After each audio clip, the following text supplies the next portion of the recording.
देखिए आज हम रिवीजन ले रहे हैं लॉज ऑफ मोशन। अब इसमें शुरुआत जहां तक होगी, जब नाम ही लॉज ऑफ मोशन है तो सबसे पहले हमें अपने तीनों लॉज ढंग से रिवाइज कर लेने चाहिए कि उनपे क्या क्या चीजें आ सकती हैं, कौन सी बेसिक कॉन्सेप्चुअल मिस्टेक बच्चे कर जाते हैं।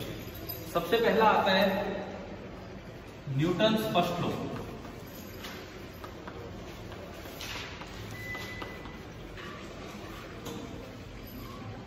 भाई इसके बारे में मेन बात क्या है, क्या ये लॉ हमेशा वैलिड होता है? क्या ये लॉ हमेशा वैलिड होता है या नहीं? मैं उनकी स्टेटमेंट्स पे नहीं जा रहा, स्टेटमेंट्स आपको आती है, एक दो और बातें कर रहे होंगे इनके बारे में। क्या ये लॉ हमेशा वैलिड होता है या नहीं? This law is valid only for inertial frame of reference. आपसे कभी पूछ लिया जाए न्यूटन का कौन सा ऐसा लॉ है जो ये डिसाइड करता है कि फ्रेम ऑफ रेफरेंस इनर्शियल है या नॉन इनर्शियल, कौन सा फ्रेम डिसाइड करता है, कौन सा लॉ डिसाइड करता है? Newton first law. ठीक है, ये मैं यहां लिख देता हूं कि it decides whether the frame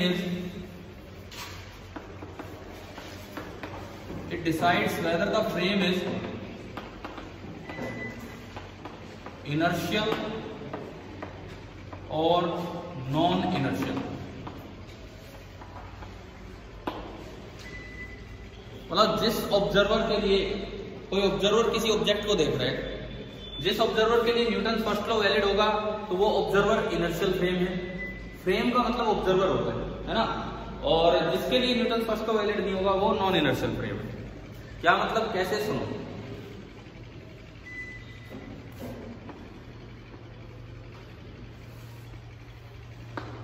ये अर्थ है, अर्थ पे एक टेबल है, टेबल पे एक बुक रखी हुई है। आप यहां से देख रहे हो, ये बच्चा है यहां से देख रहे हो, ठीक है? सुनो, ये बुक को देख रहे हैं तो आप ये बताओ, इसको बुक रेस्ट पे नजर आएगी कि मोशन में? बुक रेस्ट पे है, मोशन पे, ये तो ऑब्जर्वर पे डिपेंड करेगा। लेकिन उस पर फोर्स क्या लग रहा है ये ऑब्जर्वर पे डिपेंड नहीं करता है, जो रियल फोर्सेस लगते हैं। तो ये कहेगा कि भाई बुक जो है, इस ऑब्जर्वर को लगेगा कि बुक रेस्ट पे है, तो बुक की एक्सेलरेशन कितनी बोलेगा ये? 0। अब क्या बुक पे लगने वाले नेट फोर्स 0 है? भाई बुक पे कौन कौन से फोर्स लग रहे हैं? एक तो नीचे बुक का मास इंटू जी mg, और एक ऊपर नॉर्मल रिएक्शन। अगर n बराबर mg हो तो नेट फोर्स कितना होगा? 0। और नेट फोर्स 0 होने पे एक्सेलरेशन 0 है, तो ये न्यूटन फर्स्ट लॉ वैलिड है। क्योंकि न्यूटन फर्स्ट लॉ कहता है कि जब तक कोई फोर्स नहीं लगेगा एक बॉडी अपनी स्टेट को चेंज नहीं कर पाएगी, मतलब उसका एक्सेलरेशन क्या रहेगा? 0। जैसा है वैसा ही रहेगा। समझ में आया? मतलब अगर n बराबर mg हो, अगर n बराबर mg हो तो ये फ्रेम कैसा कहलाएगा? बताओ, यहीं से क्वेश्चन बन के आ जाए कि if n is equal to mg। अरे आपके पिछले पेपर में ऑप्टिक्स में एक सवाल नहीं आया था कि अगर स्काई रेड देखना हो तो क्या होगा? तो आपको बोलना था कि ज्यादा कलर कौन सा स्कैटर हो? Red colour. तो ऐसे हाइपोथेटिकल क्वेश्चन आ सकते हैं। तो इसमें आ जाए, ये ऑब्जर्वर के लिए बुक रेस्ट पे है, अगर n बराबर mg है तो ये ऑब्जर्वर कैसा फ्रेम है, और n not equal to mg है तो ये ऑब्जर्वर कैसा फ्रेम है? बताओ। हम वैसे जानते हैं, हम न्यूटन लॉ लगाते हैं, सेकंड लॉ, तो उससे हमें पता है क्या इक्वेशन बनती है, उसको छोड़िए। मैं फर्स्ट लॉ पे हूँ, फर्स्ट लॉ की तरफ में हूँ, तो मुझे ये बताना है कि आप बताओ, अगर n बराबर mg हो तो ये ऑब्जर्वर इनर्शियल कहलाएगा कि नॉन इनर्शियल? अगर n बराबर mg हुआ तो नेट फोर्स कितना है? 0। और नेट फोर्स 0 और एक्सेलरेशन भी कितनी है?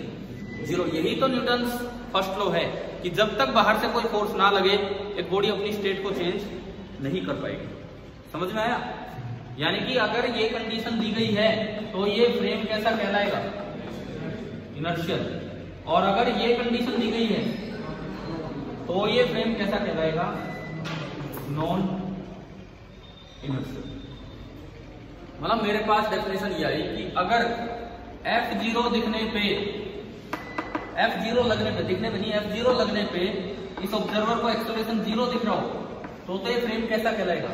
इनर्शियल। ये ऑब्जर्वर इनर्शियल कहलाएगा। एक्सेलरेशन ऑब्जर्वर की नहीं है, एक्सेलरेशन किसकी है? ऑब्जेक्ट की, इस ऑब्जर्वर के रेस्पेक्ट में।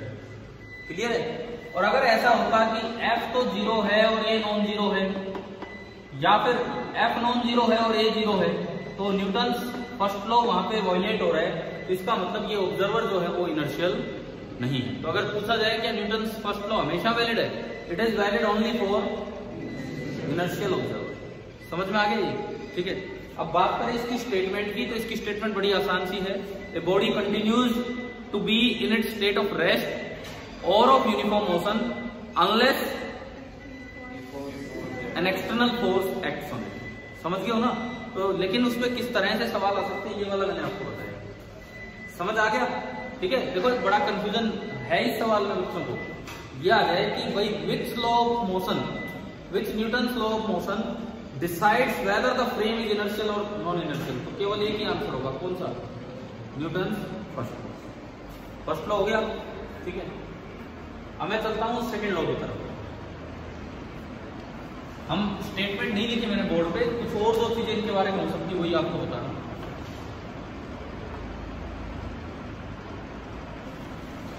Newton second law.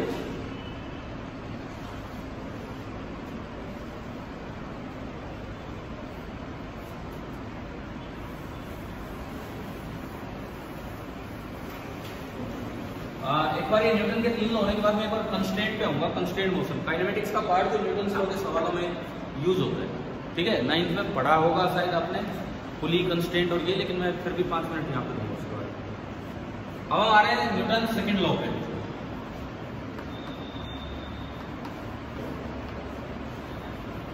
Newton second law क्या कहता है?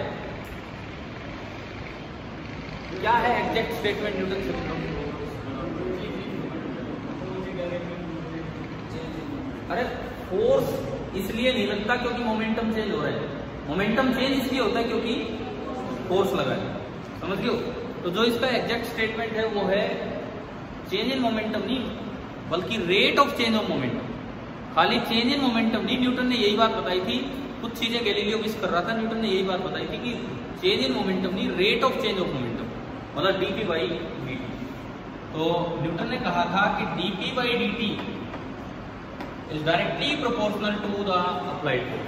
एंड ये जो चेंज होता है, चेंज, अब मैं dp की बात करूंगा, अभी तो मैंने रेट की बात की, change with respect to time. अब ये जो चेंज होता है ये dp, इसकी जो डायरेक्शन है वही होगी जो कि अप्लाइड फोर्स की डायरेक्शन है। दो बातें हैं। और जब इनको इकट्ठा किया जाता है तो एक इक्वेशन बन जाती है, वेक्टर एफ कांस्टेंट 1 चूज कर दिया गया, तो अपनी मर्जी से चूज किया गया है, और ये बन गया कांस्टेंट आ रहा था ना डायरेक्टली प्रोपोर्शनल है, लेकिन उसको 1 चूज कर दिया गया और एफ आ गया dp बाई। ठीक है, क्योंकि फोर्स की मेजरमेंट हमारे हाथ में है। उसी फोर्स को मैं 10 न्यूटन भी बोल सकता हूँ, उसी फोर्स को 8 न्यूटन भी। वो तो शुरू में साइंटिस्ट लोगों ने बनाया होगा इस फोर्स को इतना बोलो, तो उसके अकॉर्डिंग के कितना ले लिया गया? 1, इतने चेंज के लिए। ठीक है। अब देखो ये चीज बच्चे ध्यान दे जाते हैं, इसमें कई बार मिस कर जाते हैं ये पॉइंट। मैं कहूं कि दो ऑब्जेक्ट्स में सेम चेंज इन मोमेंटम हो, सेम चेंज इन मोमेंटम, बताओ क्या दोनों पे फोर्स सेम लगा होगा या अलग अलग भी हो सकता है? वो डिपेंड करेगा किस पे?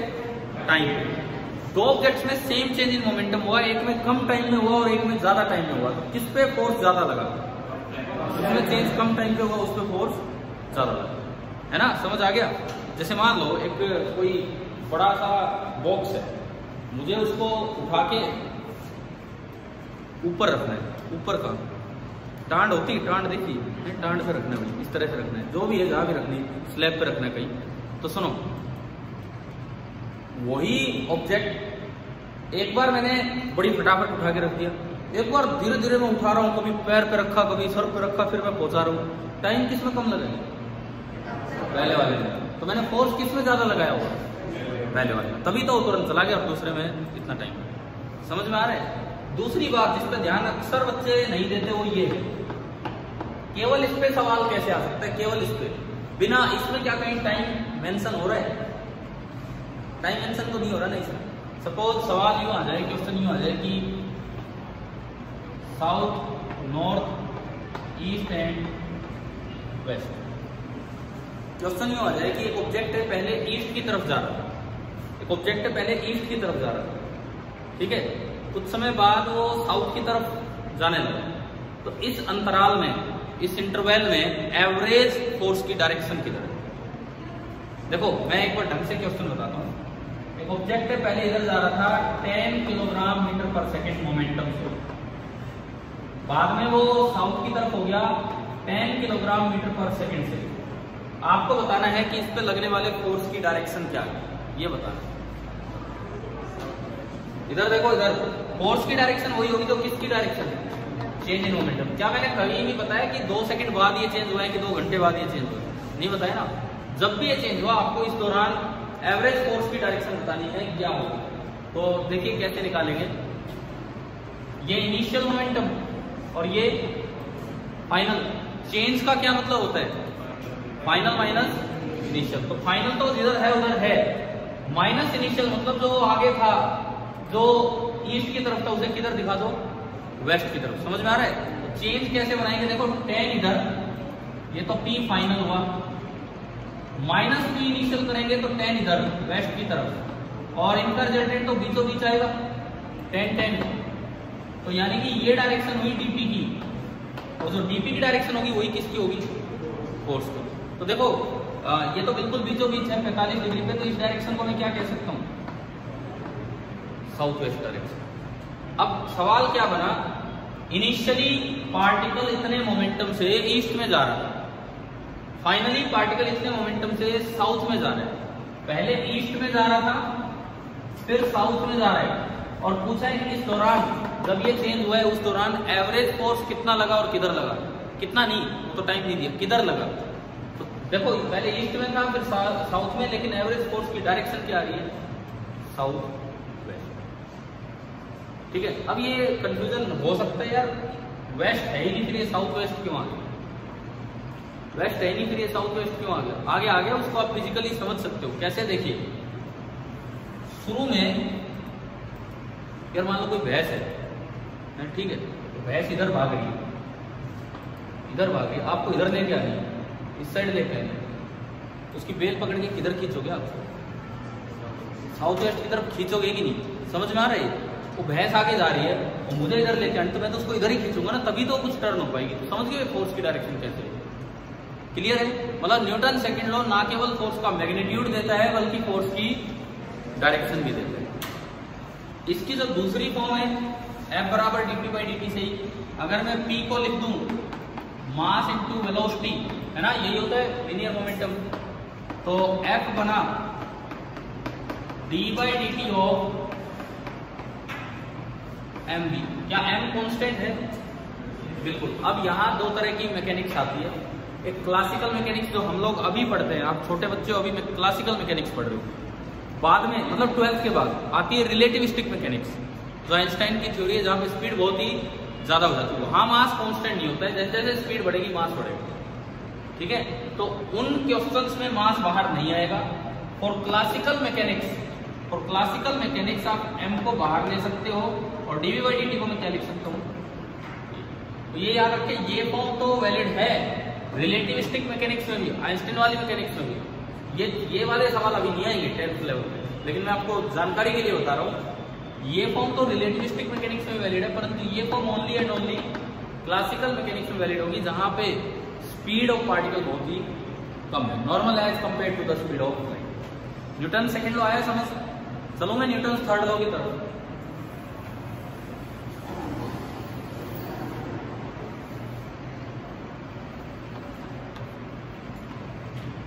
देखिए न्यूटन थर्ड लॉ बोलने में बड़ा आसान, सबसे आसान। क्या है Newton third law? Action and reaction are equal and opposite. ये है आपका न्यूटन थर्ड लॉ।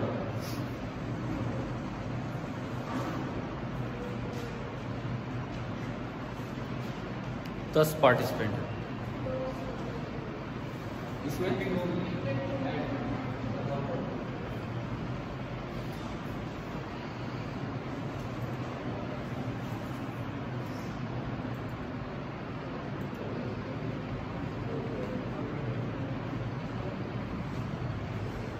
इसका वेटिंग वैसे डिसेबल नहीं है, जो भी बच्चा है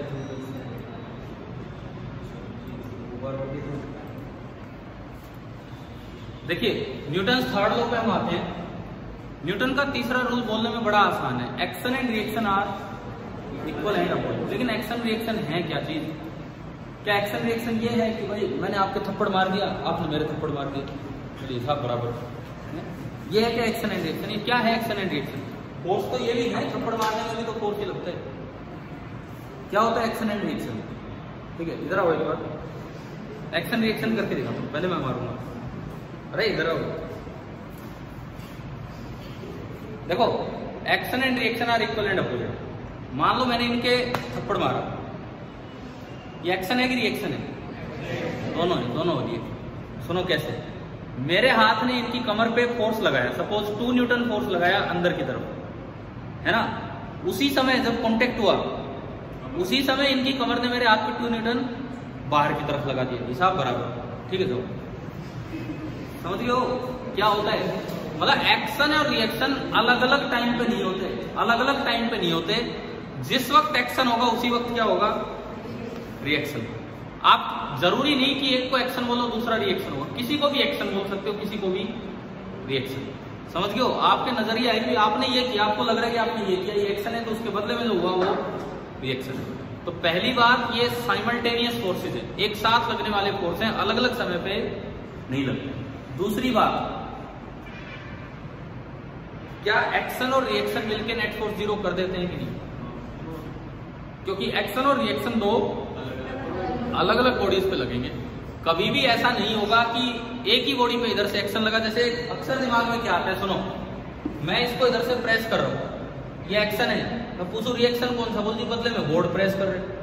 अक्सर ये जवाब दे दिया जाता है, मैं इस डस्टर को, ये डस्टर है, मैं इस डस्टर को इधर से प्रेस कर रहा हूँ, ये एक्शन है, बदले में बोर्ड प्रेस कर रहा हूँ, रिएक्शन ना। मेरे हाथ ने इस पे फोर्स लगाया, वो एक्शन है, बदले में डस्टर ने मेरे हाथ पे फोर्स लगाया, वो क्या है? रिएक्शन। समझ गए हो? इस कॉन्टेक्ट का एक एक्शन रिएक्शन पेयर है, अगले कॉन्टेक्ट का अलग एक्शन रिएक्शन पेयर। क्लियर है? तीसरी बात, ये कुछ जरूरी बातें हैं एक्शन रिएक्शन के बारे में जो अक्सर बच्चे गड़बड़ कर देते हैं। पहली बात, साइमल्टेनियस फोर्सेज होते हैं, एक साथ लगते हैं। दूसरी बात, दो अलग अलग ऑब्जेक्ट्स पे लगते हैं। तीसरी बात, बताओ कोई और इनके बारे में बात। कभी ये पढ़ा है कि दुनिया में 4 ही तरह के फोर्सेस पाए जाते हैं? Gravitational, electromagnetic, nuclear and weak. पढ़े? एक ग्रेविटेशनल फोर्स का रिएक्शन फोर्स भी ग्रेविटेशनल ही होगा, इलेक्ट्रोमैग्नेटिक फोर्स का रिएक्शन फोर्स भी इलेक्ट्रोमैग्नेटिक, मतलब दोनों का नेचर क्या होगा? सेम होगा। ये मैग्नेटिक कहां से ले आया आप? इसका मतलब इलेक्ट्रोमैग्नेटिक का मतलब नहीं पता। एक बार इधर आओ, इधर आउट क्या होता है?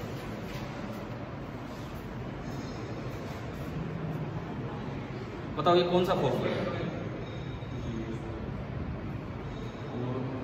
ना? मैं कह रहा हूँ 4 ही तरह के फोर्स है दुनिया में। वीक, लो वीक फोर्स बता रही है। अब बताओ, जाओ मैं थोड़ा सा बताता हूँ इसके बारे में। इसका मतलब आप लोगों ने 4 तरह के फोर्स नहीं पढ़े। दुनिया में 4 ही तरह के फोर्स पाए जाते हैं। पहला है ग्रेविटेशनल फोर्स, एक मास दूसरे मास को अपने मास की वजह से अट्रैक्ट करता है, ये फोर्स क्या है? ग्रेविटेशनल फोर्स, और ये कोई कॉन्टैक्ट फोर्स नहीं है। ठीक है? दूसरे होते हैं इलेक्ट्रोमैग्नेटिक फोर्सेज। 90% फोर्सेज जो हम ऑब्जर्व करते हो इलेक्ट्रोमैग्नेटिक है। हमने अभी हाथ लगाया, ये कॉन्टैक्ट फोर्स है, contact is electromagnetic force. Electromagnetic क्या होता है? जब भी 2 बॉडीज कॉन्टैक्ट में आती है, एक के इलेक्ट्रॉन प्रोटॉन दूसरी बॉडी के इलेक्ट्रॉन प्रोटॉन पे जो फोर्स लगाते हैं, वो फोर्स क्या होता है आपका? Electromagnetic. Friction force is an electromagnetic force. Tension force in the rope is an electromagnetic force. समझ रहे हो क्या? जहां भी कॉन्टैक्ट आ रहा है वो सारे कैसे फोर्स है? इलेक्ट्रोमैग्नेटिक। आप सीट पे बैठे हो, है ना? कैसे बैठ पा रहे हो? आप पे धरती mg लगा रही। लो एक बार मैं यहाँ बोर्ड पे बैठाता हूँ,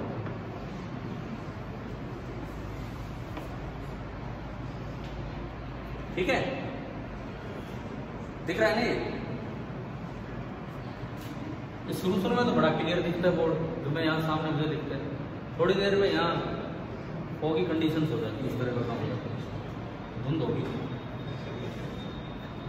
सुनो, देखो सुनो, ये आदमी बैठा है, इसका मास है m, इस पे धरती ने वेट लगाया कितना? mg। ये ग्रेविटेशनल फोर्स है कि इलेक्ट्रोमैग्नेटिक? ग्रेविटेशनल। अगर मैं इसको एक्शन बोलूं तो बताओ इसका रिएक्शन क्या है? नॉर्मल। यार नॉर्मल बड़ा अबनॉर्मल आंसर है। मैंने अभी अभी समझाया कि इलेक्ट्रोमैग्नेटिक और ग्रेविटेशनल आपस में पेयर नहीं बनाते। इसका मुझे बस ये बता दो इसका रिएक्शन क्या होगा? धरती का मास तो बहुत ज्यादा है। धरती जो हमारे ऊपर फोर्स लाएगी उतना ही। धरती का मास तो बहुत ज्यादा है, उससे अगर m से मल्टीप्लाई करेंगे तो बहुत ज्यादा हो जाएगा।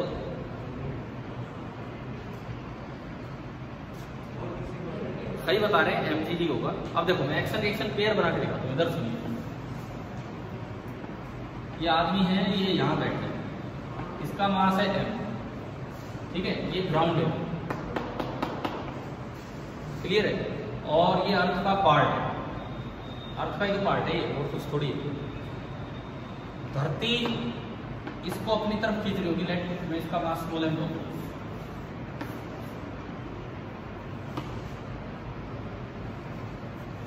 अर्थ इसको अपनी तरफ खींच रही है with a force mg, this is action. तो ये आदमी भी अर्थ को अपनी तरफ खींच रहा है विद अ फोर्स mg।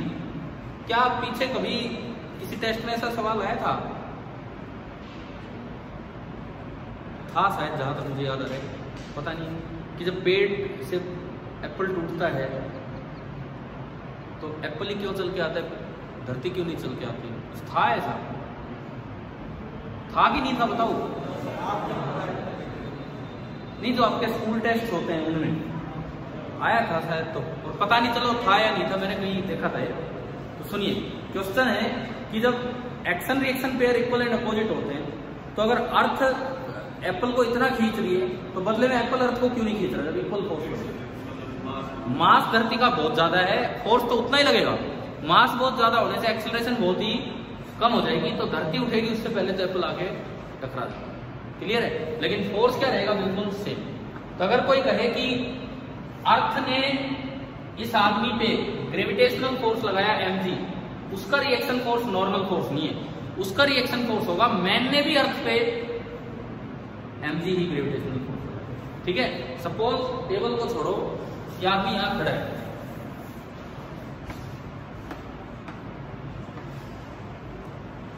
ये आदमी यहां पे है, और अब देखें आप,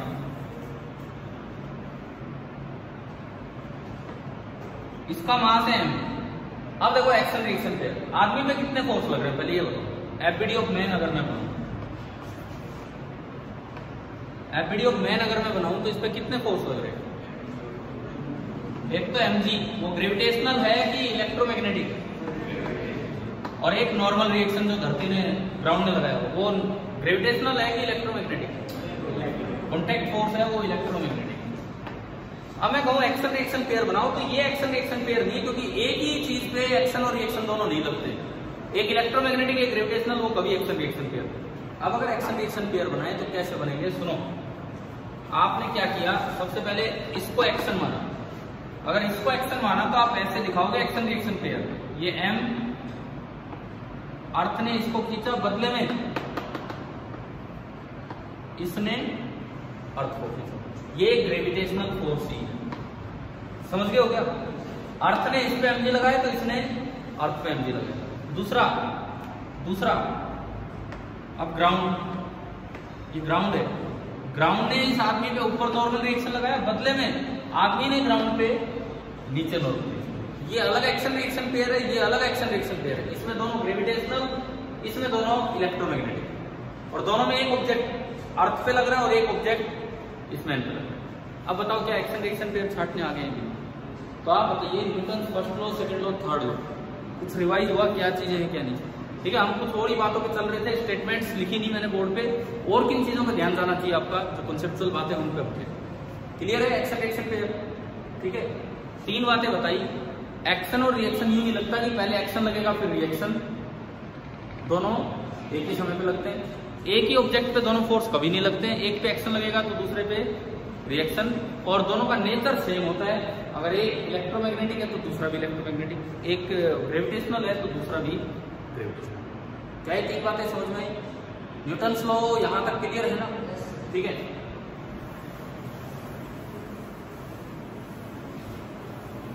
लॉज ऑफ मोशन में हमने शुरुआत की न्यूटन्स लॉ से। अब एक रूल मैं आपको बताता हूं कंस्ट्रेंट का, बस एक ही रूल, बहुत ज्यादा समय नहीं, मैं सारी चीजें अभी दोबारा पढ़ाऊंगा।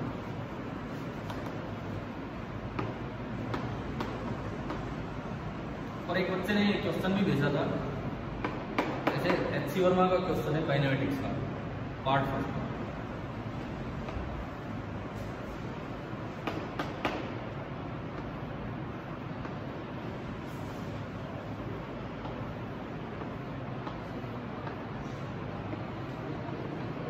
ये बोला गया है कि इस एंड को भी यू से खींचा जा रहा है, इस एंड को भी यू से खींचा जा रहा है, और ये एंगल है थीटा। पूछा ब्लॉक की स्पीड बताओ क्या है। कल अगर किसी ने वीडियो लेक्चर देखा तो लास्ट में मैंने ये होमवर्क के लिए दिया था, नहीं देखा कोई बात नहीं। इसमें मुझे भी बताना है कि ब्लॉक की स्पीड क्या होगी, और मैंने 4 ऑप्शन लिख के दिए थे, u cos theta, u by cos theta, 2u cos theta and 2u by cos theta.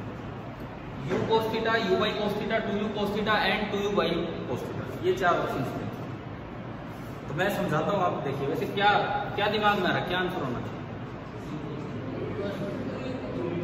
देखो एक मिनट, कितने बच्चे कह रहे हैं पहला आंसर होना चाहिए, पहला u cos थीटा बोल तो रहे थे यार अभी, कोई नहीं।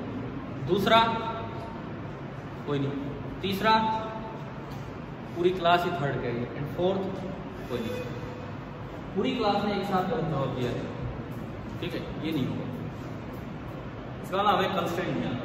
कंस्ट्रेंट मोशन पढ़ा है क्या प्लस वन में काइनेमेटिक्स के एंड में? एक बार फिर से बताओ, कितने बच्चे उस सेक्शन में थे जो मैंने पढ़ाया था पिछली साल? अंश और तनु, क्या आपकी कॉपी में न्यूटन्स लॉ जब स्टार्ट हुआ शुरू में कंस्ट्रेंट मोशन नहीं है कि नहीं है बताओ? है ना?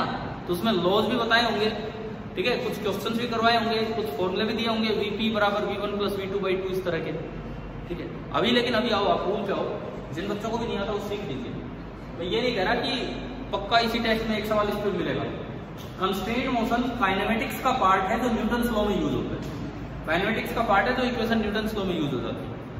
मतलब आ सकते हैं इन पे सवाल, ठीक है। अगर बनाने वाले, पेपर बनाने वाले का ध्यान इस बात पे चला जाए कि भाई काइनेमेटिक्स भी आ रहा है और लॉज ऑफ मोशन भी आ रहा है, तो एक सवाल कंस्ट्रेंट पे दे सकता है, क्योंकि एक मिक्स सा कॉन्सेप्ट है काइनेमेटिक्स का प्योर, लेकिन यूज उनमें ज्यादा होता है। देखो अब सुनो, इधर सुनो क्या है ये स्ट्रिंग कंस्ट्रेंट। क्या कहता है कंस्ट्रेंट का मतलब होता है रिस्ट्रिक्टेड मोशन। रिस्ट्रिक्टेड मोशन मतलब आपने एक चीज को रिस्ट्रिक्ट कर रखा है कि ये इससे बाहर नहीं जा पा रहा, इससे आगे नहीं जा पा रहा, ये मोशन कैसा होगा? Constraint motion. एक भैंस है, बेल से बंधी हुई है, कुत्ते से बंधी हुई है, तो क्या उसका मोशन ऐसे कहीं भी चली जाएगी? जितना उसका रेडियस होगा बस उसी सर्कल के अंदर अंदर ही तो घूम पाएगी वो। तो ये कंस्ट्रेंट मोशन। अपना मोशन भी कंस्ट्रेंट है। क्या हम हवा में कहीं नहीं जा पा रहे हैं? हमारे मुकाबले तो चिड़िया आराम से घूम रही है। अपना मोशन भी कंस्ट्रेंट है कि हम ऊपर नहीं जा पा रहे, 2D में कहीं भी चले, 3D में नहीं जा पा रहे। समझ रहे हो ना? तो ये होता है कंस्ट्रेंट मोशन। अब आओ इस कंस्ट्रेंट मोशन पे क्या कंडीशन होती है उस पे मैं आऊँ। क्या कंडीशन होती है सुनिए। एक रस्सी के 2 एंड होते हैं, एक ये और एक ये।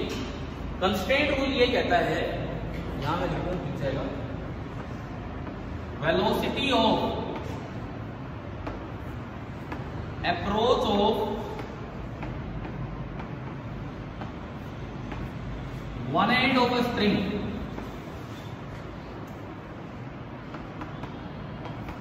velocity of approach of one end of a string towards a pulley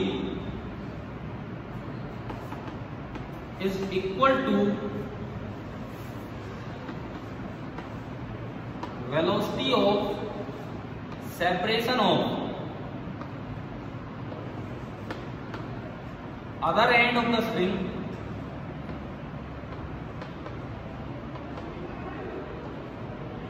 from the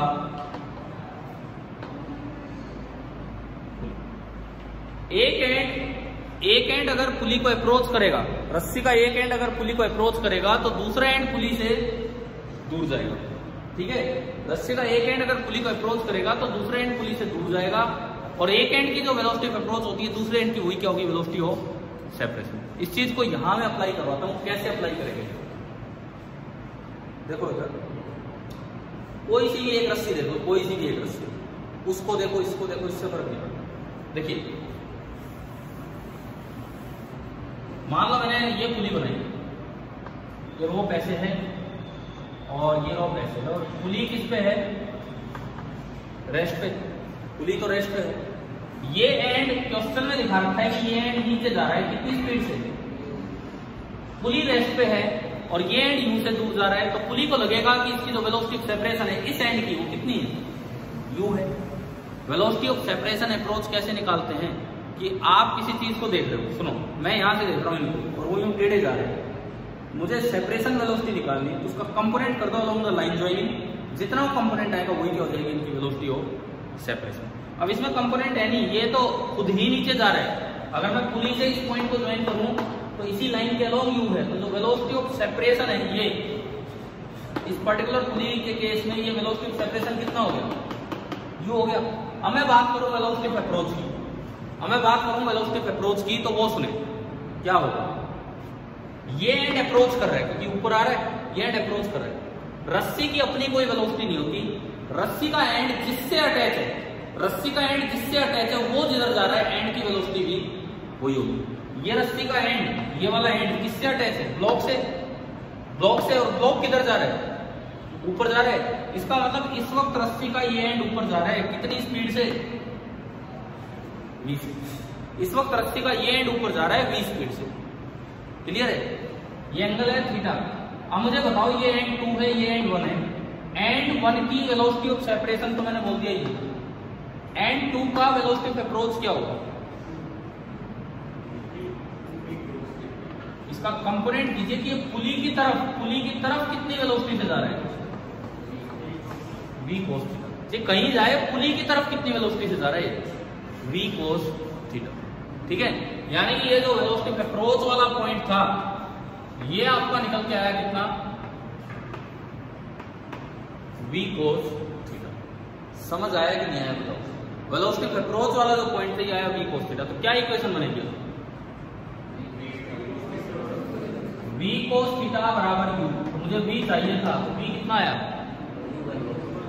v आया u बाई cos थीटा। दूसरे नंबर पे मैंने लिखा था और एक ही बच्चे ने उसको टिक नहीं किया, तो कोई बात नहीं, कंस्ट्रेंट नहीं पढ़ा पहले, कोई बात नहीं, अभी समझ लो ध्यान से। क्या ये rule string and pulley rule समझ आया है क्या है। अच्छा, दो रस्सियों से फर्क क्यों नहीं पड़ा, अगर ये इतने से चलेगा तो ये इधर भी सेटिस्फाई कर रहा है उस रिलेशन, अगर ये इतने से चलेगा ना जो आपने निकाला है उधर भी ये रिलेशन सेटिस्फाई होगा आराम से। ठीक है, इसी 20 रस्सियां लगा दो, अगर ये चलता रहा, नहीं तो अलग अलग एंगल होगा तो सबको अलग अलग सेटिस्फाई करेगा, उसके अकॉर्डिंग आपको किया जाएगा। तो ये कंस्ट्रेंट रूल था, और इसी का मैंने एक स्पेशल केस बताया था, बता देता हूं, चलो आपको भी मिटा दो इसको, एक क्लियर हुआ।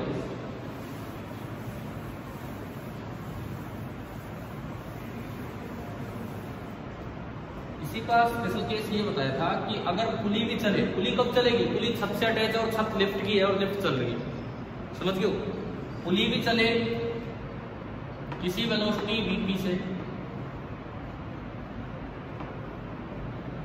ये block number 1, block number 2, block number 1 चल रहा है ऊपर कितनी वेलोसिटी से, v1 से, ब्लॉक 2 ऊपर जाएगा नीचे जाएगा,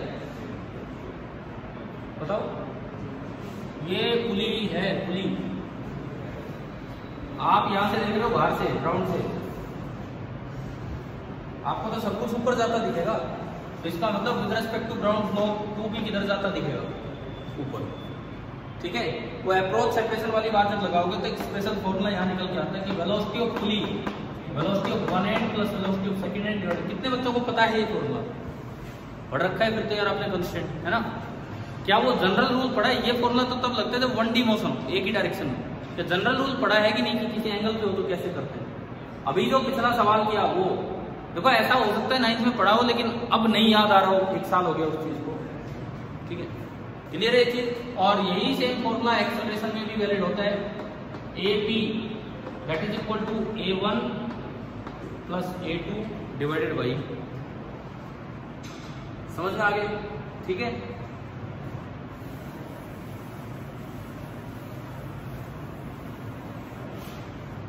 अच्छा, इसमें न्यूटन्स लॉ में दो और कॉन्सेप्ट जो वैसे तो पढ़े होंगे आपने।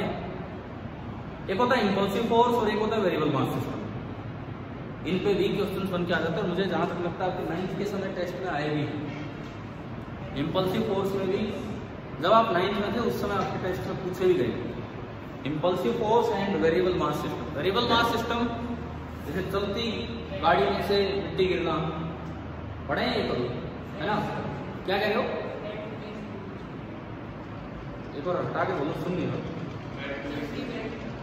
हाँ उस तरह, ठीक है ठीक। कन्वेयर बेल्ट और ये सब क्वेश्चन। तो मैं पहले तो आता हूँ इंपल्सिव फोर्सेस पे।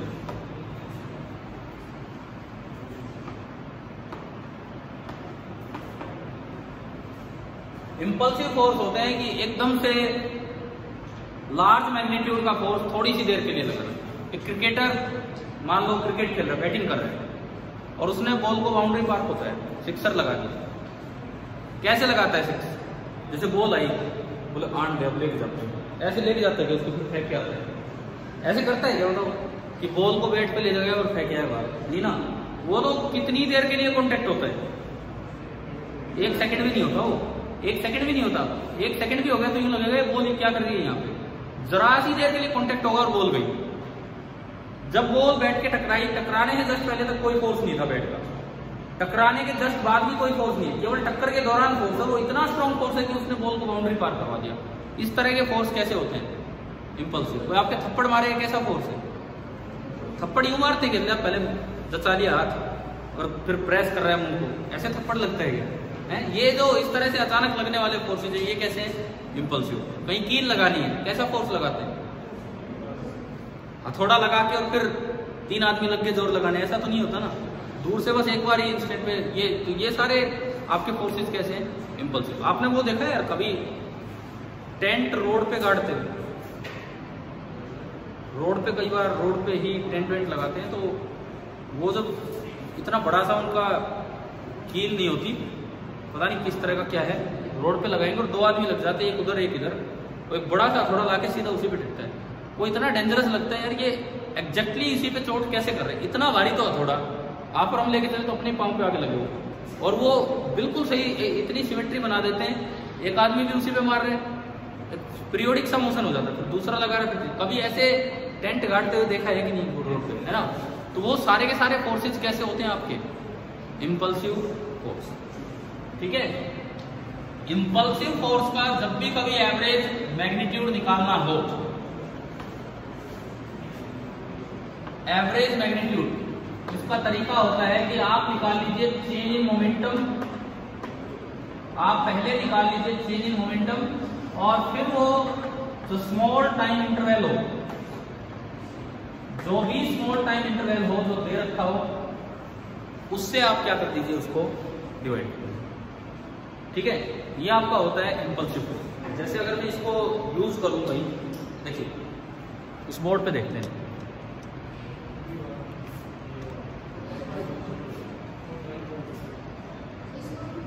घुमा देंगे ना उसको, क्या हो गया यार? वो इतना साफ नहीं दिख रहा ना वो board.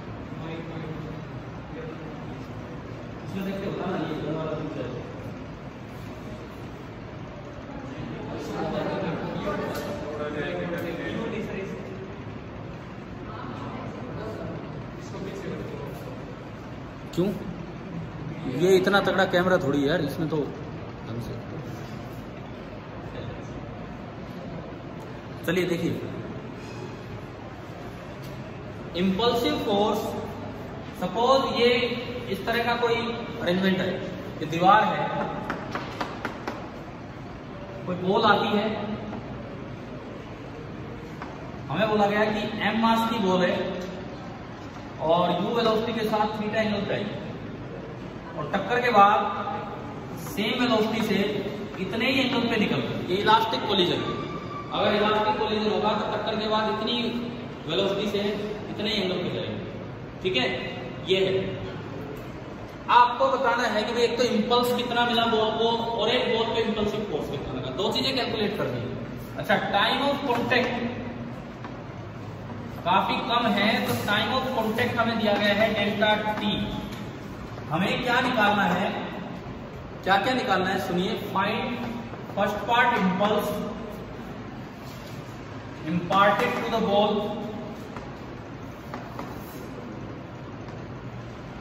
impulse imparted to the ball, and second part magnitude of impulsive force.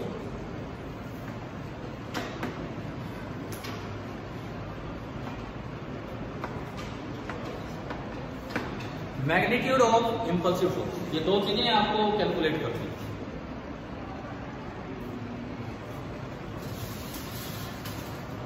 Impulse क्या होता है,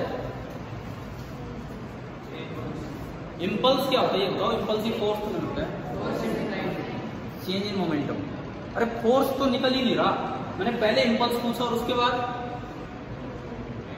इंपल्सिव फोर्स, तो वो निकलेगा तभी आएगा।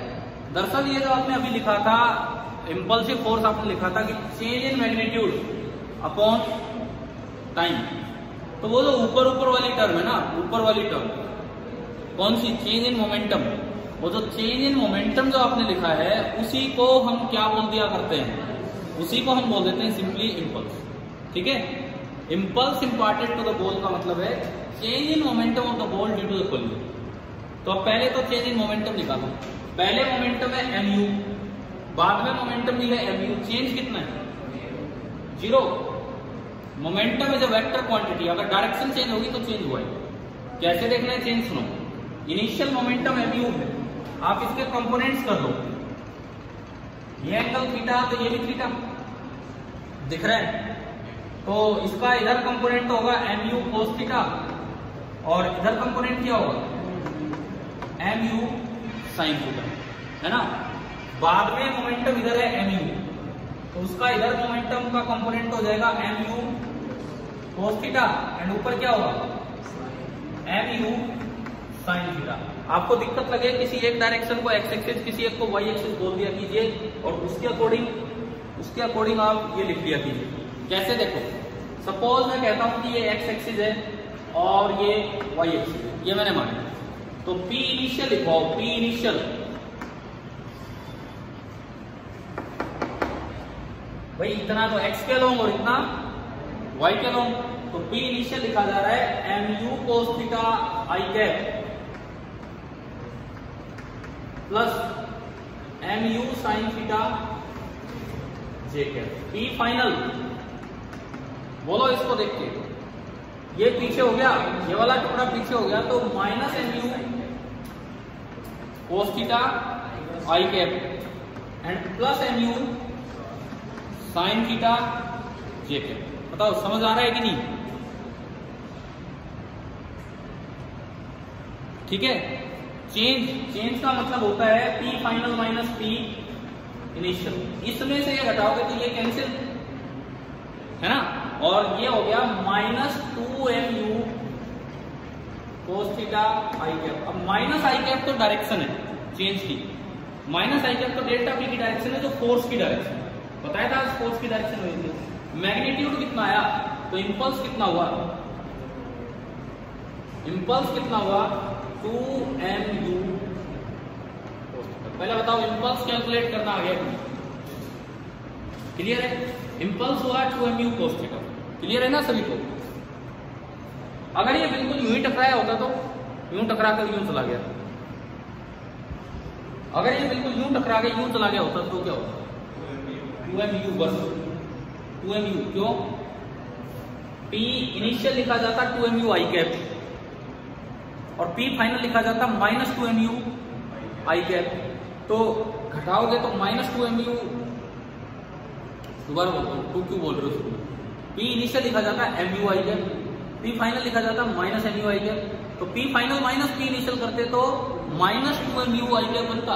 अब माइनस और I कैप तो डायरेक्शन है, तो वहां वो कितना हो जाता 2mu। आप यू भी देख सकते हो, अगर ये थीटा 0 डिग्री कर दे तो cos 0 कितना होता 1, तो अपने आप 2mu आ गया। हाँ, इंपल्स कैलकुलेट करना आ गया। अब इससे अगला स्टेप है, आपको निकालना है मैग्नीट्यूड ऑफ इंपल्सिव फोर्स। तो आप किससे डिवाइड करोगे?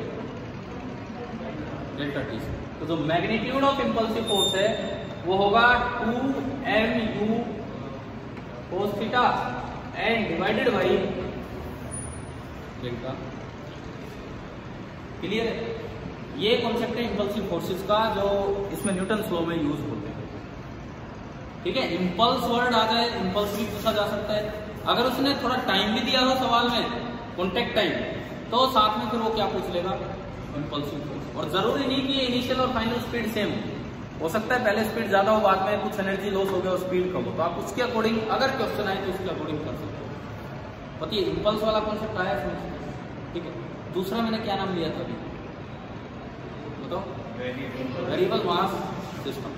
ठीक है, हम उस पर चल रहे हैं।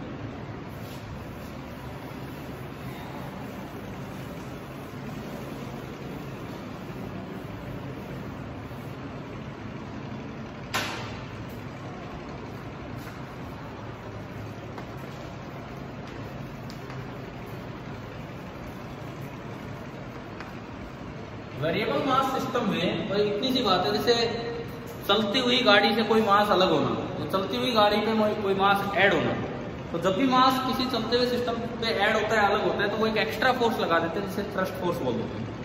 और वही हम बोल रहे हैं कि वेरिएबल मास सिस्टम ये वाला टॉपिक है। ठीक है, इसमें क्या होता है देखो, थ्रस्ट फोर्स का फॉर्मूला होता है, शायद प्लस वन में मीन्स 9th क्लास में पढ़ दिया हो, F thrust is equal to, बताओ अगर याद है तो, V relative into mode of dm by. मैं इसकी डिटेल में नहीं जाऊंगा अभी, बस फॉर्मूले से एक सवाल बता दूंगा किस तरह से, क्योंकि आज का लेक्चर फिर ये न्यूटन लॉ कंप्लीट ही तो करना अगले 10 मिनट में, उसे एक दो कॉन्सेप्ट और देखें। ठीक है, देखो F thrust is equal to V relative into dm by dt। क्या मतलब इसका सुनिए, जैसे कोई कन्वेयर बेल्ट है, समझ गए हो कन्वेयर बेल्ट क्या है, घूमती रहती है, इस पे ऊपर से मसाला डाल दिया, कुछ भी डाल दिया इस तरह का। अब यहाँ से आराम से इसके ऊपर मसाला आ रहा है और उसको आगे पहुंचाया जा रहा है, या कोई सामान आ रहा है उसको आगे पहुंचाया जा रहा है। सपोज कन्वेयर बेल्ट की स्पीड आपको दे रखी है 2 मीटर पर सेकेंड, ये आपको दे रखी है, और जो भी ऑब्जेक्ट इस पे पुट गया that is gently put on the belt. Gently put on the belt मतलब उस ऑब्जेक्ट की स्पीड कितनी है, 0, बस केवल बेल्ट की स्पीड। ठीक है, मान लो ऑब्जेक्ट आपने जेंटली पुट किया और साथ में ये दिया है कि ऑब्जेक्ट किस रेट से ऐड हो रहा है। सपोज आपको दे दिया कि जो ऑब्जेक्ट है उसके, आपको ये दिया कि जो ऑब्जेक्ट है उसकी एडिशन की रेट दे रखी है 3 किलोग्राम पर सेकेंड। कुछ भी रेट दे दिया है कि 1 सेकेंड में ऑब्जेक्ट कितना ऐड हो रहा है, 3 केजी ऑब्जेक्ट इसमें ऐड होने लगा है। ठीक है, आपसे पूछा है कि बताओ जब ऑब्जेक्ट इस पे ऐड हुआ होगा तो थ्रस्ट फोर्स कितना लगा होगा, बेल्ट और ऑब्जेक्ट के बीच में कितना थ्रस्ट फोर्स जनरेट होगा।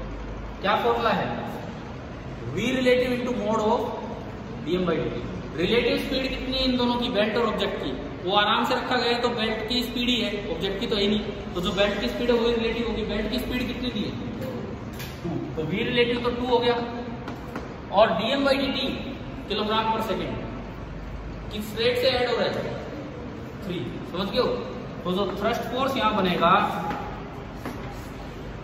बेल्ट ऑब्जेक्ट पे लगाएगी, ऑब्जेक्ट बेल्ट पे लगाएगी, तो कितना होगा, 6। समझ गए हो।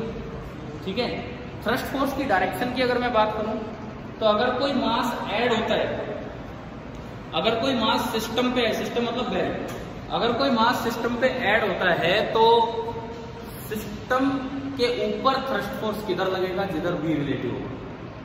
और अगर कोई मास इजेक्ट होता है तो सिस्टम के ऊपर थ्रस्ट फोर्स किधर लगेगा, जिधर V रिलेटिव होगा उससे अपोजिट। V रिलेटिव का क्या मतलब है, ऑब्जेक्ट की velocity with respect to system. जैसे इसमें देखो ऑब्जेक्ट फिलहाल रेस्ट पे है, ऑब्जेक्ट फिलहाल रेस्ट पे है, सिस्टम किधर जा रहा है, आगे जा रहे हैं ना, सिस्टम आगे जा रहा है, तो ऑब्जेक्ट की relative velocity with respect to system किधर है, आगे या पीछे, पीछे।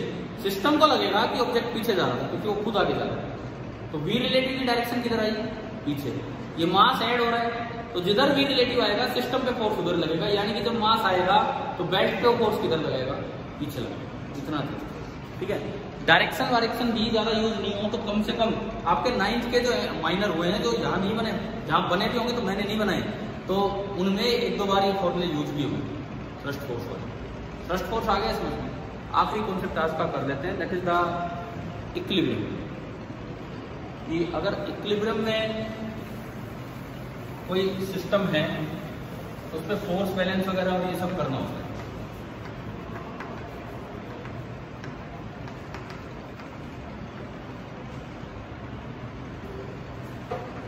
देखिए इक्विलिब्रियम का क्या मतलब है कि कोई ऑब्जेक्ट कहीं भी है उस पर नेट फोर्स कितना हो, 0। हम बोल देते हैं कि किसमें है, इक्विलिब्रियम में। सपोज कीजिए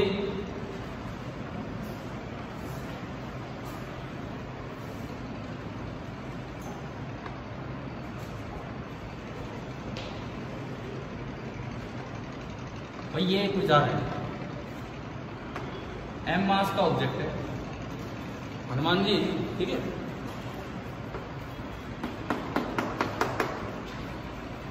क्वेश्चन का क्या है, कुछ भी आ जाए यार, क्वेश्चन कैसे बना के दे सकते हैं। हनुमान जी अपने संजीवनी पर्वत लेकर आगे जा रहे हैं, संजीवनी बूटी लेकर, और इनको जल्दबाजी है, जल्दी है क्योंकि लक्ष्मण जी मूर्छित थे, तो इन्हें बहुत तेजी से पहुंचना है, तो इन्होंने अपने आप को ना एक्सेलरेट कर रखा है, कांस्टेंट वेलोसिटी नहीं, एक्सेलरेशन में जा रहे हैं। क्लियर है। सपोज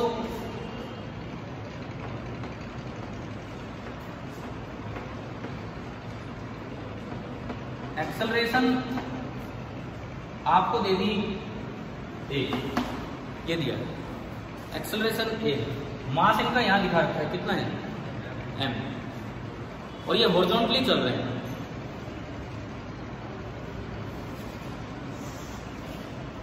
तो वर्टिकली तो इक्विलिब्रियम में है, हॉरिजॉन्टली इक्विलिब्रियम में नहीं। इन पे न्यूटन लॉ की इक्वेशन क्या बनेगी, कैसे बनेगी? नीचे कौन सा फोर्स लग रहा होगा, mg, है ना। ऊपर एक पॉइंट फोर्स लगा होगा, किसका, एयर का, कोई और तो कुछ नहीं, पानी में नहीं चल रही एयर का, तो ऊपर एक एयर का पॉइंट फोर्स लगा होगा F1, लेकिन साथ में आगे भी जा रहे हैं, ये फोर्स कहां से आ रहा है, ये फोर्स कहां से आ गया, ये भी फोर्स एयर ने ही लगाया होगा, और कोई नहीं हो सकता। आप अगर एक सिस्टम अपने ऊपर कभी फोर्स नहीं लगा सकता, एक सिस्टम अपने ऊपर कभी फोर्स नहीं लगा सकता। क्या वो एक गाड़ी फंस गई तो उसने भाई 2-3 बच्चों को बुला लिया, बोले धक्का मारना भाई, ठीक है। वो पीछे से ओपन जो होती है, टाटा 407 ऐसा टाइप इस तरह की गाड़ी पीछे से जो ओपन होती है वो थी, गाड़ी फंस गई, बोले भाई धक्का लगाना।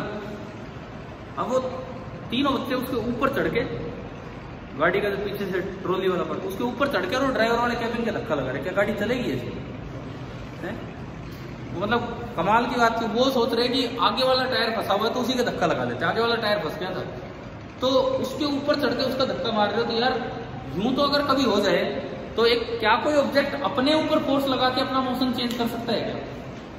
है फिर तो आप छत से गिर गए, बीच में अपने बाल पकड़ लो, अब आराम से उतर जाओ, कोई दिक्कत थोड़ी है, फिर छोड़ दो बाल। ऐसा होता है क्या? नहीं होता ना। मतलब खुद आप अपने ऊपर फोर्स लगा के अपना मोशन चेंज नहीं कर सकते। समझ में आ रहा है? तो इस पे जो फोर्स लगा होगा जरूर एयर, हवा चल रही होगी या कुछ भी हुआ होगा, हवा ने फोर्स लगाया।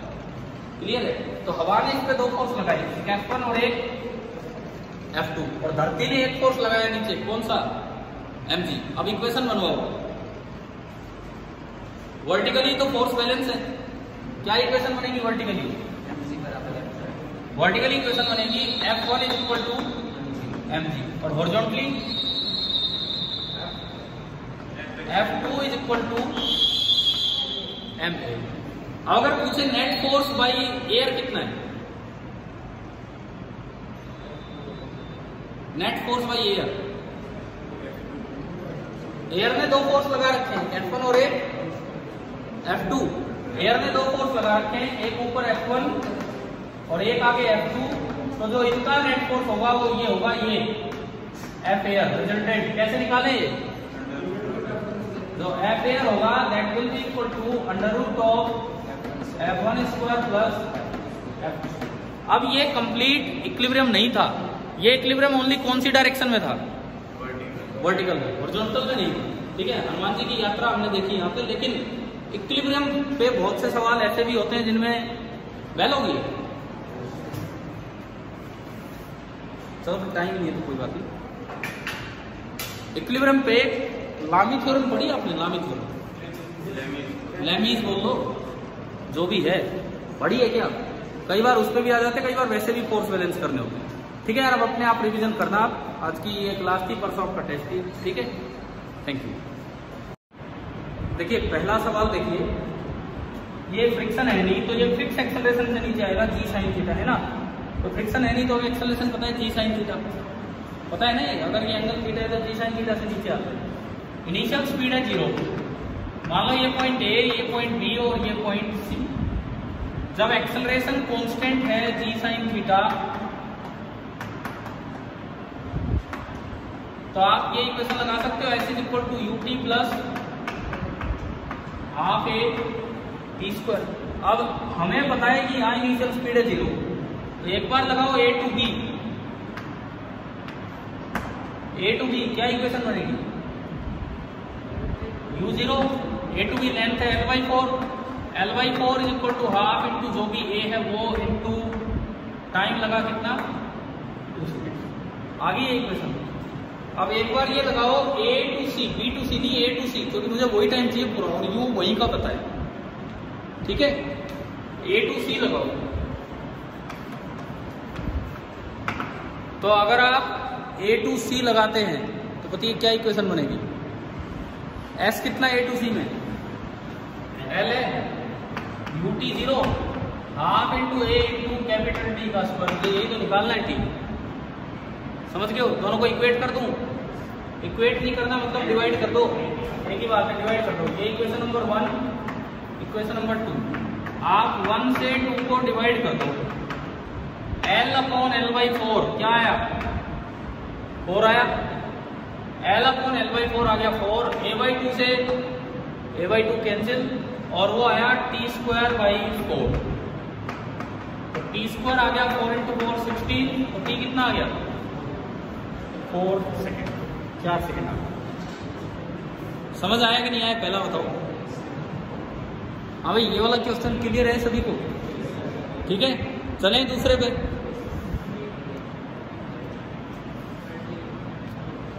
हो गया सेकंड? क्या आया?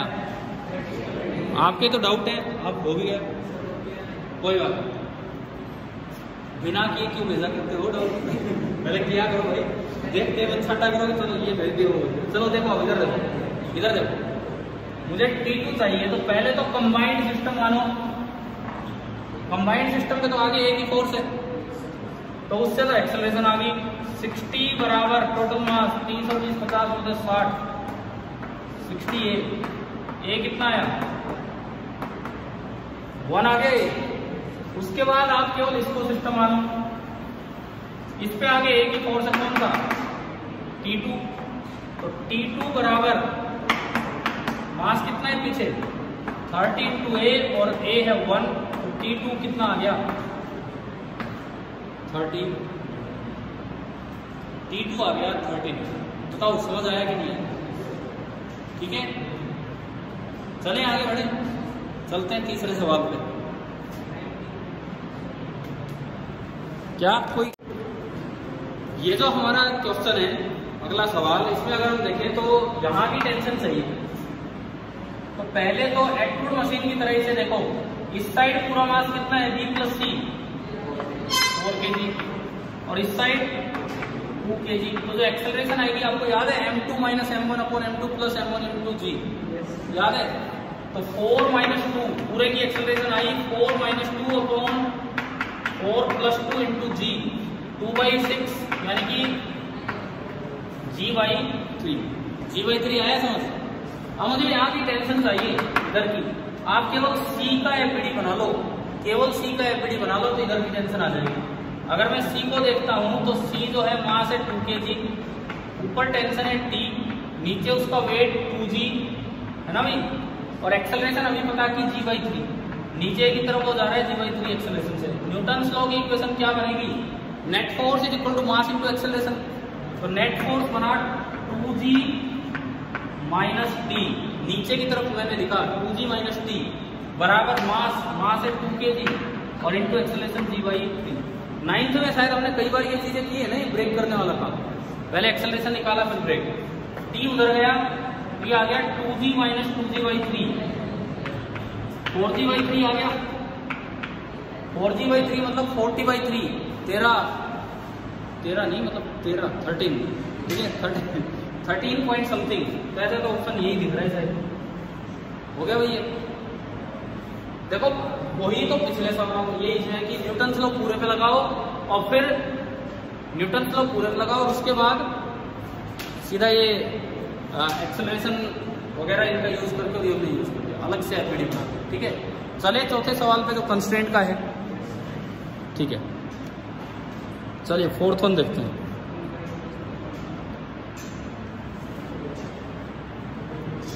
ये फोर्थ में अगर आपको बोला गया है तीन आंसर को नहीं बताया गया, हो गया भैया?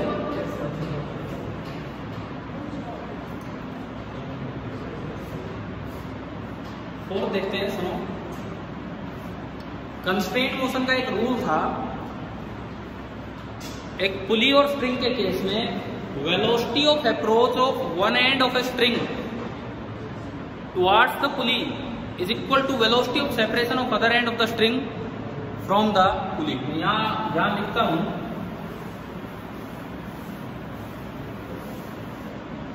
देखिए जो रूल था मैं एक बार ये बताता हूं आपको क्या था, सुनिए। रूल हमारा ये था कि velocity of approach of one end of a string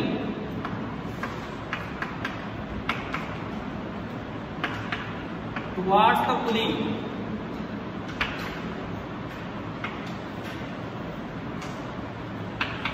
is equal to velocity of separation of other end of the string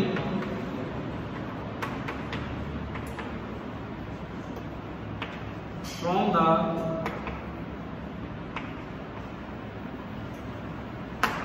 pulley, other end of the string from the पुली। ये था आपका, इसको उसमें अप्लाई करते हैं। किसी भी एक रस्सी को देखो, उधर की देखो इधर की, एक ही बात है, वो रूल अपने आप सेटिस्फाई हो गया। इस एंड को देखिए, ये एंड पुली से दूर जा रहा है कि पास आ रहा है? दूर जा रहा है। वेलोसिटी ऑफ सेपरेशन कैसे निकालते हैं? सपोज मुझे मेरे रेस्पेक्ट में किसी की वेलोसिटी ऑफ सेपरेशन निकालनी है और वो कहीं और जा रहा है, तो सबसे पहले उसकी वेलोसिटी का कंपोनेंट करो along the line joining us, हमारी लाइन के अलोंग, फिर देखा जाएगा। तो देखो ये तो वेलोसिटी ही इस लाइन के अलोंग है, पुली और इसको ज्वाइन करने वाली लाइन के अलोंग। तो अगर मैं वेलोसिटी ऑफ सेपरेशन देखूं, वेलोसिटी ऑफ सेपरेशन इस एंड की फ्रॉम द पुली कितनी आ रही हो? यू आ रही है। अब ये एंड अटैच है ब्लॉक से, रस्सी के खुद की कोई वेलोसिटी नहीं होती, जिसके साथ ये अटैच होगा ना, रोप जिसके साथ अटैच होगी वही उसकी वेलोसिटी है ना। ये ब्लॉक किधर जा रहा है? ऊपर जा रहा है, मतलब रस्सी का ये एंड जा किधर रहा होगा? पुली की तरफ नहीं, किधर जा रहा होगा? ऊपर। समझ आ रहा है? रोप का जो ये एंड है ये पुली की तरफ नहीं जा रहा, उधर वाला छोड़ा होगा। रोप का ये एंड फिलहाल ऊपर जा रहा है, तो रोप के इस एंड की वेलोसिटी ऑफ अप्रोच कितनी होगी टुवर्ड्स द पुली? आप इसका क्या कर दीजिए, कंपोनेंट। समझ रहे हो भाई? ये एंड खाली इधर ही थोड़ी आ रहा है, ऊपर जा रहा है, तो उसका कितना पार्ट इधर है पुली की तरफ, वो होगा वेलोसिटी ऑफ अप्रोच। तो वेलोसिटी ऑफ अप्रोच अगर बोली जाए तो कितनी होगी? v cos theta. तो ये जो दूसरा पार्ट था वेलोसिटी ऑफ अप्रोच, ये आपकी निकल के आई v cos थीटा, और ये रूल, अब आपने रूल लगाया तो क्या इक्वेशन बनेगी? v cos theta is equal to u, तो v कितना आ गया? u by cos theta. v cos theta is equal to u आपने लगाया, तो जो v निकल के आया वो आ गया u बाई cos थीटा। कोई सोचे दो रस्सी है, उसका फर्क क्यों नहीं पड़ा? उससे भी यही आंसर, बल्कि आप देखो इधर से वो भी सेटिस्फाई हो रहा है, आपको v मिल गया। v कितना आ गया? u upon cos theta. अब बताओ इस एंड की इस पुली की तरफ वेलोसिटी ऑफ अप्रोच कितनी है? इस एंड की इस पुली की तरफ वेलोसिटी ऑफ अप्रोच कितनी है? इस एंड की इस पुली की तरफ velocity of approach v cos theta. v v into cos theta करोगे, कोस थीटा से कोस थीटा कट गया, तो यानी कि ये क्या आया, u आ गया, और वही उसकी सेपरेशन उसको भी सेटिस्फाई कर रहा है, तो इसलिए आंसर यही आ गया। ठीक है, समझ आया कि नहीं आया बताओ ये 4 सवाल। ठीक है, अब इसके बाद देखिए हम एक और चीज जो कुछ पहले भी डिस्कस हुई है उसी को दोबारा डिस्कस करते हैं।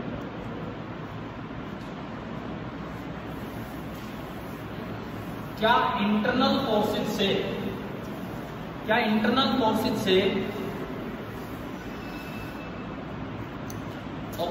सिस्टम का मोशन चेंज किया जा सकता है कि नहीं? क्या इंटरनल फोर्सेज से सिस्टम का मोशन चेंज किया जा सकता है कि नहीं? क्या हुआ, वो एक ना गाड़ी फंस गई, पिकअप, कई बार पिकअप फंस जाती है आर्बिट्रेटली में, एक जगह पिकअप फंस गई और उसके अगले टायर फंस गए, धंस गए, कीचड़ सा था, मिट्टी सी थी उसमें। तो ड्राइवर ने 3 लड़के थे, उनको कहा, बोले यार थोड़ा धक्का लगाना भाई। तो पीछे से धक्का लगाने लगे, ड्राइवर बोला अरे पिछला टायर थोड़ी फंस रहा है, अगला टायर फंस रहा है, बोला अगले पे लगाओ। तो तीनों यार उस पिकअप पे चढ़ गए और ड्राइवर के कैबिन के धक्का लगा रहे हैं, निकल जाएंगे इसमें, बताओ आप सोच के बताओ। तीनों लड़के पिकअप पे चढ़ गए, ट्रॉली जो हिस्सा खाली होता है उस पर, और ड्राइवर के कैबिन के धक्का लगा रहे क्योंकि अगला टायर फंसा है। क्या निकलेगी कि नहीं? कोई चांस ही नहीं है, कोई चांस नहीं, क्योंकि अब वो सिस्टम का इंटरनल पार्ट बन चुके हैं और इंटरनल फोर्सेज से कभी भी मोशन चेंज नहीं होता। हमने 9th में भी एक एग्जाम्पल दिया था, मान लो छत से गिर गई, बीच में अपनी चोटी पकड़ दो, रुक जाओगे आप है? मैंने तो लगा दिया फोर्स ऊपर, रुक जाऊंगा क्या मैं? ऐसे फिर पैडों की जरूरत ही क्या है, जीनों की जरूरत, आपने उतरो आराम से, छोड़ दो फिर। ये तो मतलब इंटरनल फोर्सेज से कभी भी मोशन चेंज नहीं होती, याद रखना ये बात है ना? समझ आया? पिकअप वाला एग्जाम्पल आ गया ना समझ? ऐसे हमने जैसे एक एग्जाम्पल लिया था,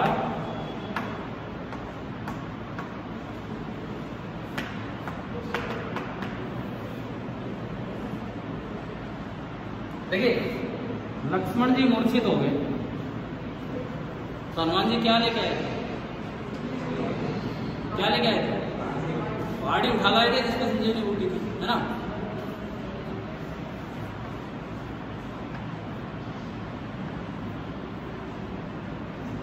ये आ रहे हनुमान जी, है ना? ठीक है, अब इन्होंने ये पहाड़ पकड़ रखा है, क्लियर है? m इनका मास है और स्मॉल m पहाड़ का मास है। ये हॉरिजॉन्टल लाइन है, हनुमान जी नीचे तो गिरेंगे नहीं, वो तो सीधे चलते थे, तो ये हॉरिजॉन्टली मूव कर रहे हैं, आराम से तो जाएंगे नहीं भाई, मूर्छित पड़ा यार वो, वहां बचाना है जाके, तो ये एक्सेलरेशन है इनमें काफी, ठीक है? एक्सेलरेशन है इनके पास काफी। मान लो ये a0 एक्सेलरेशन से आगे जा रहे हैं, अब ये बताओ आगे जा रहे तो फोर्स कौन सा लग रहा है? क्या ऐसा हो सकता कि मतलब आगे जा रहे तो फोर्स कौन, अपने पैर से लगाए जा रहे फोर्स ऐसा पॉसिबल है क्या? अपने पाँव से अपने ऊपर फोर्स लगा कर भागे जा रहे आगे, पॉसिबल है ये नहीं? वही बात है, इंटरनल फोर्स से मोशन नहीं होता है, तो कौन सा फोर्स होगा जिससे एक्सेलरेशन आ रहा है? फ्रिक्शन फोर्स अपोज कर रहा होगा कि सपोर्ट कर रहा होगा? हम जब चलते हैं तो हमारे पाँव पे फ्रिक्शन आगे लगता है पीछे लगता है? आगे, ये तो चलते हैं हम। इस वक्त हनुमान जी पे 2 फोर्स, ये हमारा चलना और इनका चलना ओरिएंटेशन अलग है, तरीका फोर्स के हिसाब से सेम। एक फोर्स नीचे कौन सा लग रहा होगा? वेट कितना? m + mg। एक ऊपर नॉर्मल रिएक्शन नहीं, कोई कॉन्टेक्ट नहीं है, बॉइंट फोर्स आप बोल सकते हो इसे, एयर का बॉइंट फोर्स बोल सकते हो। ऊपर लगा है एयर का बॉइंट फोर्स और आगे लग रहा होगा एयर का फ्रिक्शन, आगे लग रहा होगा एयर का फ्रिक्शन फोर्स जो इनको आगे लेके जा रहा है, और कोई फोर्स है नहीं है। जब रोड पे गाड़ी चलती है तो उसपे भी फ्रिक्शन आगे लग जाता है, समझ गए हो ना? ठीक है, तो एयर ने 2 फोर्स लगाए, एयर का एक तो है बॉइंट फोर्स और एयर का एक है फ्रिक्शन फोर्स, और ये नेट F एयर है। बताओ जी क्या इक्वेशन बनेगी अब? हनुमान जी के मोशन को देखते हुए बताओ कि हनुमान जी के न्यूटन लॉ की क्या इक्वेशन बनेगी, वर्टिकली क्या इक्वेशन बनेगी? V is equal to m plus m into horizontally क्या इक्वेशन बनेगी? Friction is equal to m plus m जो भी टोटल मास है इंटू एनो। समझ आ गया? ये वही तो है जैसे अपना मोशन होता है ऐसे इनका मोशन है। और नेट फोर्स ऑफ एयर पूछा जाए तो एफ एयर, क्या वो रिजल्टेंट कॉन्टैक्ट फोर्स हम आर से डिनोट करते थे √n² + f²? कभी ना इसमें पढ़ाया हुआ उसी तरह का काम, उसी तरह का बिल्कुल उसी तरह का काम ये सारा है। ठीक है, अब मैं आता हूं, क्या ये मोशन इक्विलिब्रियम वाला है? क्या हनुमान जी इक्विलिब्रियम में है? यहाँ केवल वर्टिकली वो किसमें है? इक्विलिब्रियम में। हॉरिजॉन्टली वो इक्विलिब्रियम में नहीं। तो अगर प्योर इक्विलिब्रियम का क्वेश्चन है ना, प्योरली इक्विलिब्रियम का सवाल, हटा दो इसको। मैंने इससे पहले impulsive force, variable mass system, ये 2-3 चीजें और पढ़ाई थी, आप वीडियो लेक्चर में देख लेंगे। इसी के साथ मर्ज करके डाल दूंगा एक साथ, है ना? देखें जरूर एक बार, फास्ट करके देख लेंगे क्या है क्या नहीं। वेरिएबल मास सिस्टम ध्यान है, F is equal to V relative into dm/dt। थोड़ा रिवाइज कर लेना, बिकॉज हो सकता है एक सवाल उसके आ जाए, हो सकता है, डिपेंड करता है टीचर का ध्यान अगर जाए ना जाए। 9th में आए थे ना ऐसे सवाल, आए थे इन पे। और इंपल्सिव फोर्स कौन से होते हैं? जो बहुत कम समय के लिए बहुत ही ज्यादा लगे। इंपल्स होता है चेंज इन मोमेंटम और इंपल्सिव फोर्स होता है change in momentum upon time. अब एक बात बताओ, मैं कंकरेंट की बात कर, सॉरी इक्विलिब्रियम की बात कर रहा था कि लामीज थ्योरम पढ़ी हमने? Lami's theorem, LAMI, Lami's theorem कभी नहीं? देख लो तो, कोई सिस्टम अगर इक्विलिब्रियम पे है तो उसके लिए थ्योरम है। सुनिए, जैसे ये बच्चा है,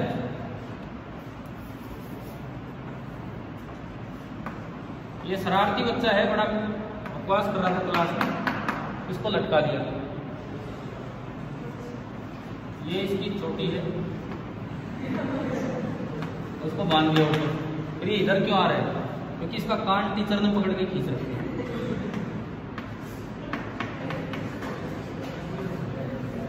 और अब ये रेस्ट पे है ना? कान तो इधर भी है लेकिन ऐसा नहीं है, वो तो नॉर्मल सा है बेचारे का, उसका पता नहीं क्या हाल होगा। सुनो, मास इसका m है और ये रेस्ट पे है, तो लेमेज थ्योरम क्या कहती है वो सुनो। इस पे 3 फोर्स लग रहे हैं, कौन कौन से? एक तो नीचे mg, एक टीचर F टीचर, टीचर नहीं भाई, ये F teacher, force by teacher, और तीसरा है टेंशन इन द चोटी T। ठीक है, सपोज ये एंगल थीटा बना रखा है और ये रेस्ट पे है। अगर ये रेस्ट पे है तो लामी थ्योरम कहती है जब भी नेट फोर्स 0 हो और 3 फोर्स लग रहे हो तो तीनों फोर्स को एक पॉइंट पे दिखा दो, इधर ये, इधर ये, इधर ये। कोई भी एक force T upon sine of उसके अपोजिट एंगल, उसके अपोजिट मतलब ये एंगल कितना है? इसके अपोजिट, समझ रहे हो? 3 फोर्स बने, इधर T, इधर mg और इधर F टीचर, है ना? सुनो, T के अपोजिट एंगल कितना? 90। ये बताओ ये एंगल कितना है F के अपोजिट? ये थीटा तो 180 माइनस थीटा हो गया ना, आ रहा है क्या समझ? और mg के अपोजिट ऊपर वाला एंगल 90 प्लस थीटा, ठीक है? ये आपका एंगल 90 प्लस थीटा। तो लेमेज थ्योरम कहती है कि T upon sine of opposite angle बराबर mg अपॉन साइन ऑफ उसके अपोजिट एंगल, और mg के अपोजिट एंगल है 90 प्लस थीटा बराबर F टीचर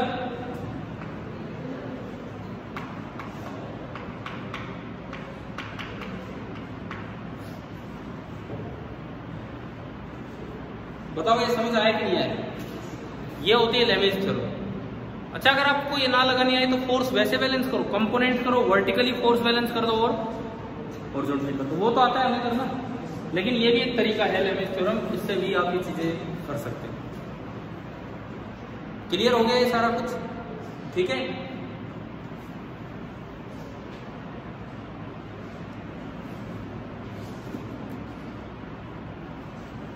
इंपल्सिव फोर्सेस क्या होते हैं पता है हमें? बैट ने बॉल को स्ट्राइक किया, वो इंपल्सिव फोर्स है कि नॉन इंपल्सिव? इंपल्सिव। इंपल्स कैसे निकालते हैं? Change in linear momentum. एक बॉल पहले mu से जा रही थी, बाद में भी mu से, तो change in linear momentum zero हो गया, नॉन जीरो भी हो सकता है। नॉन जीरो भी हो सकता है बिकॉज इंपल्स एक वेक्टर क्वांटिटी है और इसकी डायरेक्शन चेंज होगी तो वो चेंज हो जाएगा। ठीक है, तो आप इसी लेक्चर को घर जाके अटेंड करना और देख लेना कि इसमें क्या क्या बताएगा। क्लियर है? अभी बताओ, न्यूटन्स लॉ क्लियर हो गया होगा, है ना? और जो चीजें हैं भाई, इक्वेशंस क्वेश्चंस अपने ट्राई करते रहना, जो डाउट आप पूछ रहे मैं बता भी रहा हूँ। रही बात ऑप्टिक्स की, रिफ्लेक्शन और रिफ्रैक्शन अपना रिवाइज कर लेना अगले टेस्ट के।